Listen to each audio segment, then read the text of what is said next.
সুমিত্রার ঘর সংসারে আজকে রেসিপি দিয়ে চিংড়ি মাছ দিয়ে ফ্রাইড রাইস তৈরি করবো। আজকে চাল ভিজিয়ে রেখেছিল, পরিষ্কার করে ধুয়ে আধ ঘন্টা দিয়েছি। এখানে আমি 2 চামচি নুন দিয়ে দিচ্ছি, 1 চামচি ভিনিগার দিয়ে দিচ্ছি। ভিনিগারটা এমনি দিচ্ছি ভাতটা সাদা হওয়ার জন্য। 1 চামচি রিফাইন তেল দিয়ে দিলাম। চালটা আমি ধুয়ে রেখেছি, চালটাও দিয়ে দিচ্ছি।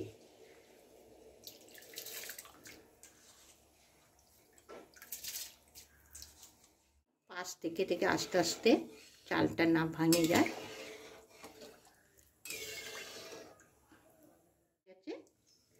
এবার আমি ছাঁকনি করে তুলে নেব। গ্যাসটা বন্ধ করে দিলাম।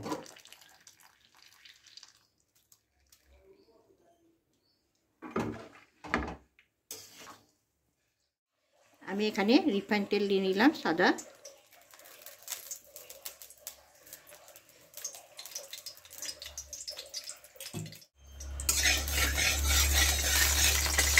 তিনখানা ডিম ভেঙে ফাটিয়ে রেখে দিয়েছি, দিয়ে দেবো।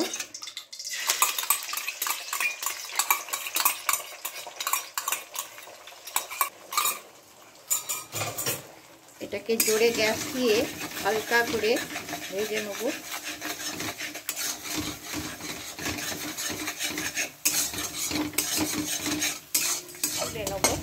নালে করে হয়ে যাবে, হালকা ভেজে নেবো।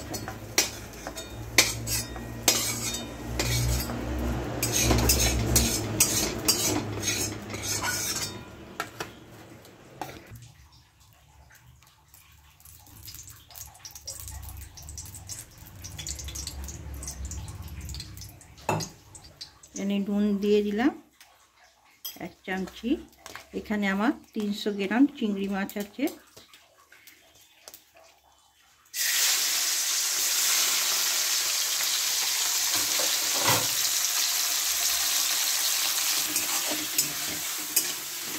সব হালকা হালকা ভাজছি, নালে এগুলো শুকিয়ে গেলে ভালো লাগবে না, চিবড়ে চিবড়ে হয়ে যাবে। তুলে নিলাম।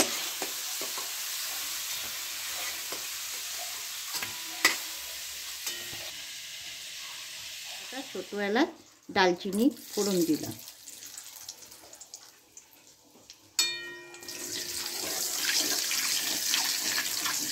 এবার গাজরগুলোকে দিয়ে দেবো।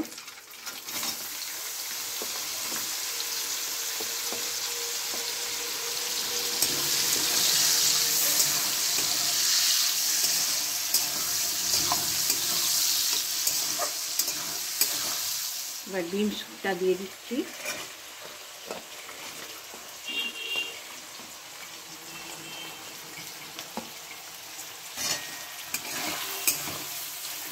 শীতকালে তো এখন এইসবই মানে সবজি। নুন দিয়ে দিচ্ছি,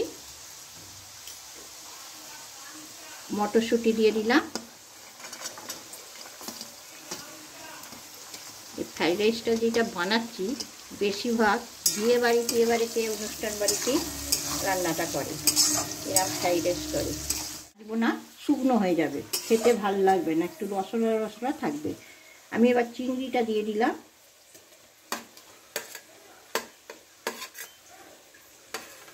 ডিম ভাজাটা দিয়ে দিলাম।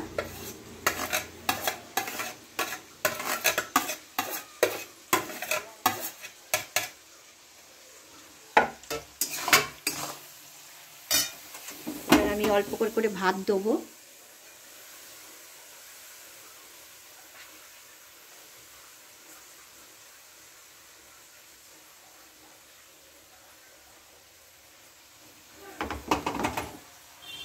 আস্তে আস্তে করে নাড়বো, নাড়াটা কিন্তু ভালো করে চাই।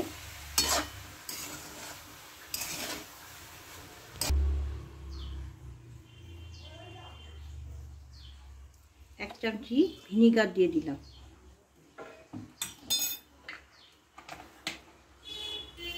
আমি ভাতেতে নুন দিয়ে রেখেছিল, এখানে আবার 2 চামচি নুন দিয়ে দিচ্ছি। অনেকটা ভাত, তাই জন্যে আপনারা পরিমতন নুন যেটা ভালোবাসবেন দেবেন। চিনি দিয়ে দিচ্ছি 2 চামচি।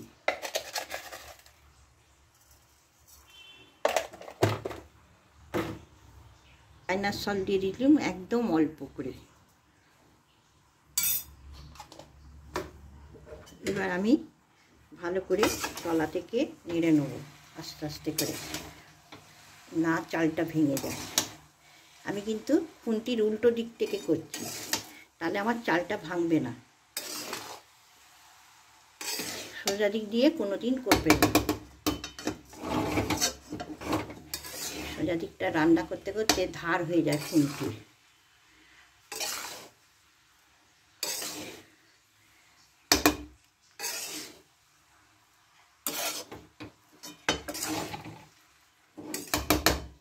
আমার ফ্রাইড রাইসটা পুরো কমপ্লিট রেডি।